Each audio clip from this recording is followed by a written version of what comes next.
بررسی شود و به چوب رسد. کمیته زبان و اصطلاحات تاجیکستان در پاسخ به سوال رادیو آزادی عوض کردن اصطلاح‌های بیگانه‌ای مانند суд، прокуратура, милиция, гумрук و غیره ضرور دانست، ولی افزود این کار مشکلات زیادی می‌آورد. درست است. ببینید ما مثلا من وقتی سندهای معیاری حقوقی رو وقتی ما بررسی میکنیم، وقتی ما اکسپرتیز زبانشناسی میگذاریم، حتما پیشنهاد میکنیم بر جای گمرک بوجخانه.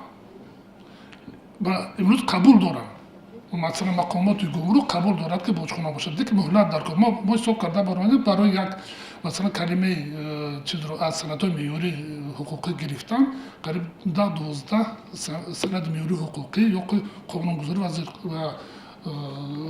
قانون‌های هم کنستیتوسیونی هم قانون‌های چیز رو عوض کردند. این مشکلات زیادی به مردم میرد.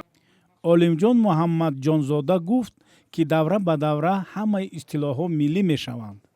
قبول دارن مردم که بجای مثلا گمرک بجای سقوطه بیمه متخصصان همون سوحه این رو قبول دارن. ولی گفته شد برخی ها از جمله نسلی که بیشتر زبان کار و تحصیلشان روسی بوده است جانبدار باقی ماندن واژه‌های به اصطلاح آنها بین المللی هستند. اما امید جیهانی دانشمند زبان پژوهی تاجیک میگوید که زبان ما یک زبان بین المللی است و نیازی به اصطلاحات بیگانه ندارد. کنستیتوسیون را باید گفت قانون اساسی، به جای پرزیدنت باید گفت کشوردار یا رئیس جمهور، به جای مجلس یا پارلمان باید گفت انجمن. زبان ما خود یک زبان بین المللی هست، برای بیان مفهوم‌های کشورداری به اندازه کافی اصطلاح دارد. تاجیکستان از نخستین جمهوری‌های شوروی پیشین بود که قانون زبان دولتی را پذیرفت.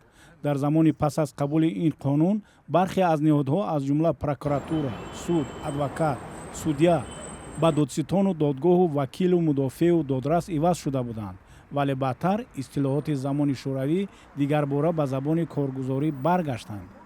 هرچند حکومت تاجیکستان تاکنون نام بسیاری از شهر و ناحیه‌ها و محل و واحدهای جغرافیایی میراث زمان شوروی را تغییر داد، ولی برای نگاه داشتن کلمه‌های بیگانه بخصوص روسی در نام بعضی از اداره و وزارت‌ها و حجت و قانونگذاری تنقید می‌شود.